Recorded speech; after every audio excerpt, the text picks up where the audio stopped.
নমস্কার, আমি মানবেন্দ্র চক্রবর্তী বলছি, জাগরুর সভাপতি। এই 10 জুলাই 2026 ইংরাজিতে মহামান্য সুপ্রিম কোর্টের আদালতের কোর্ট নম্বর 13-তে ঘটে যাওয়া একটা অতি স্পর্শকাতর ঘটনার পরিপ্রেক্ষিতে ভারতের জনগণের মনের মধ্যে বিভিন্ন ধরনের উদ্বেগ দানা বেঁধেছে। এবং এই উদ্বেগের মধ্যে একটা বিশেষ কারণ হলো যে ভারতবর্ষের জনগণ কি ন্যায় ব্যবস্থার উপর থেকে বিশ্বাস হারিয়ে ফেলছেন, কি ন্যায় ব্যবস্থা সঠিকভাবে কাজ করছে, জনগণের আশা পূর্ণ করতে পেরেছে। ভারতবর্ষের বর্তমান অবস্থাতে এই কোয়েশ্চেনগুলো মাথায় আসছে। কিছুদিন আগে ডক্টর যশবন্ত বর্মার ঘরে কোটি কোটি টাকার বান্ডিল জ্বলতে দেখেছে মানুষ, এবং তারপর সেটার উপর ইনকোয়ারি হয়েছে এবং ওনাকে দোষী সাব্যস্ত করা হয়েছে। এবং এতে কিন্তু দোষী সাব্যস্ত করলেও একটা তথ্য চলে এসছে যে ভারতবর্ষে বোধহয় আইন ও আদালত বিক্রি হচ্ছে।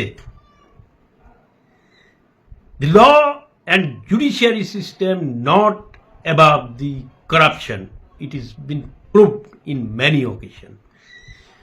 জাস্টিস বিশ্বনাথন এবং জাস্টিন আধারের কোর্টে 13 নম্বর কোর্টে, সুপ্রিম কোর্টের 13 নম্বর কোর্টে 10 জুলাই যে ঘটনাটা ঘটল, প্রবল প্রধান একজন পিটিশনার জাজ মহামান্য জাজকে সম্বোধন করলেন মিস্টার জুডিশিয়াল সার্ভেন্ট। আমি সেই কথাতেই আসছি। এবং উনি অশ্রাব্য ভাষায় চিফ জাস্টিস অফ ইন্ডিয়ার এগেনস্টে অশ্রাব্য ভাষায় কথাবার্তা বলে নিজের কেসের ফাইলের কাগজপত্র ছুঁড়ে ফেলেছেন কোর্টের ভিতরে। মহামান্য আদালত যদিও কোনো ধরনের পানিশমেন্ট সাব্যস্ত করেন নাই, কিন্তু এটা খুবই দুঃখজনক যে আমাদের ন্যায়াধীশদের বিরুদ্ধে এইভাবে যে অতি ঘৃণিত বাক্যবাণ চালিয়েছে প্রবল প্রধান, তার কিন্তু তীব্র ভাষায় আমি নিন্দা করি। এবং এ ধরনের ভাষা সভ্য সমাজে মেনে নেওয়া যায় না। কিন্তু অন্যদিকে প্রশ্ন ওঠে, ভারতবর্ষের জুডিশিয়ারি সিস্টেম কি সঠিকভাবে কাজ করছে? ভারতের জনগণ কি সঠিক সময়ের ভিতরে ন্যায় পাচ্ছেন? 5 কোটি কেস বিভিন্ন আদালতে শুনানির জন্য পড়ে আছে। অনেক আছেন বিনা বিচারে জেল কাটছেন। কয়েকদিন পরেই দেখা যায় যে অনেক বছর জেলে জীবন কাটানোর পর নির্দোষী হয়ে জেল থেকে রেহাই পেয়েছেন জীবনের শেষ মুহূর্তে। তো এই যে একটা অবস্থা, বিশৃঙ্খলময় অবস্থা, তাতে কিন্তু ভারতবর্ষের জনগণ দিন দিন ন্যায় ব্যবস্থার উপর থেকে বিশ্বাস হারাচ্ছেন। এবং এই যে অবস্থা, এই অবস্থার জন্য দায়ী কিন্তু জুডিশিয়াল সিস্টেম। আমরা জানি যে ন্যায়াধীশকে মিলর্ড বলা হয়, কিন্তু এখানে একটা প্রশ্ন আছে, যেখানে the expenses of the judiciary system, entire judiciary system is borne by the taxpayer. As a judiciary system is an independent arm of the Constitution of India. কোনো ধরনের আপোষ না করে স্বাধীনভাবে বিচার ব্যবস্থাকে চালানোর জন্য, বিচার প্রদান করার জন্যই জুডিশিয়ারি সিস্টেমকে সমস্ত দখল থেকে মুক্ত রাখা হয়েছে। কিন্তু আজ ভারতের জনগণের মধ্যে কিন্তু একটা প্রশ্ন মনে এসছে যে সত্যিই কি জুডিশিয়ারি ইজ ইন্ডিপেন্ডেন্ট? সত্যিই কি সুবিচার পাচ্ছেন জনগণ? আমরা দেখেছি, আমরা নিজেরাও ভুক্তভোগী যে তারিখ পে তারিখ এবং যখন দেখা যায় কোনো জাজ একটা সঠিক সিদ্ধান্তের জন্য কঠিন অবস্থান নিয়েছেন, তখনই দেখা যায় জাজের হঠাৎ করে ট্রান্সফার হয়ে যায়। এটা কাকতালীয় হতেও পারে, it may be a coincident, but it creates doubt on the judiciary system.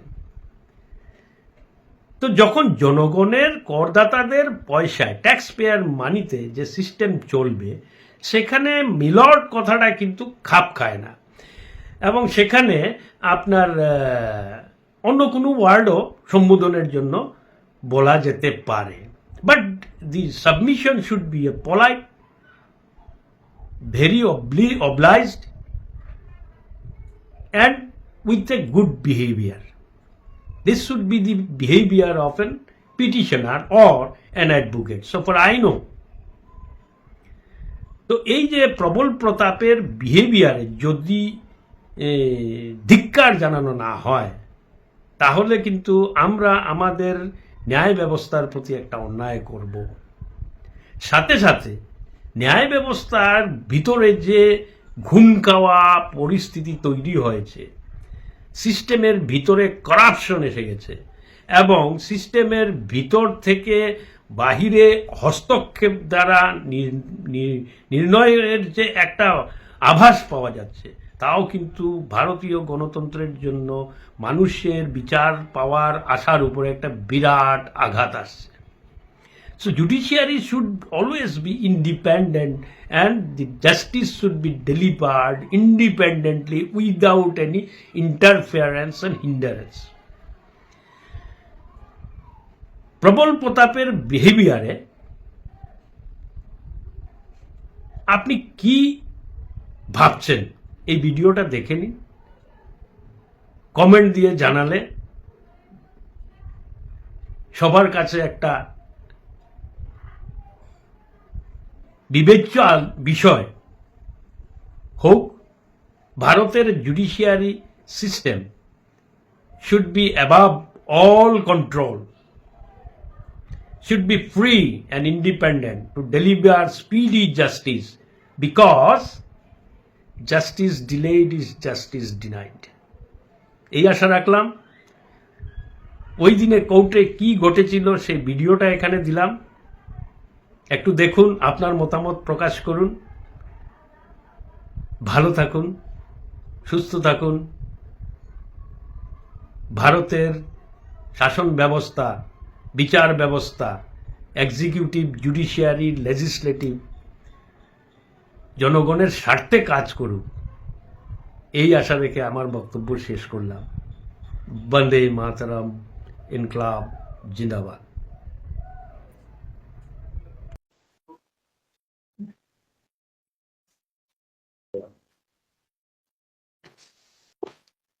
Are you the party person? Yes, Prabal Pratap. yes.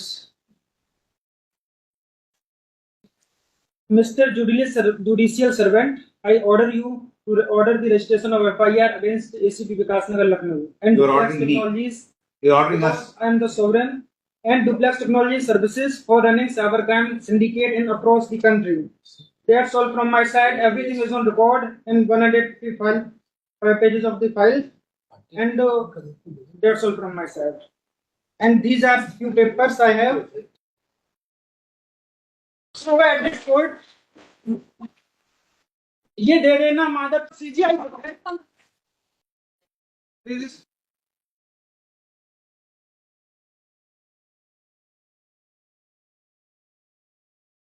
ये सब नौकर हैं, जज भी नौकर हैं, हमारी जनता के जज भी नौकर हैं। और ये लोग समझने लगे हैं कि हम मालिक हैं, सरकार मालिक है और ये सब कीड़े मकोड़े हैं। इस तरह की मानसिकता हो गई है। देखिए, मैं ये कह रहा हूं, मैं बहुत रिस्पॉन्सिबिलिटी से कह रहा हूं, इन जजों के प्रति लोगों को नफरत होने लगी है। अब ये गुस्सा जजों के प्रति फूटने लगा है। ये हमको पूरे सोशल मीडिया में दिखाई देता है। और ये लोग सोचते हैं कि ये आज मालिक बने बैठे हैं और अगर सरकार की चापलूसी करें तो ऊपर उठ सकते हैं, इनको रिटायरमेंट के बाद कोई नौकरी मिल सकती है।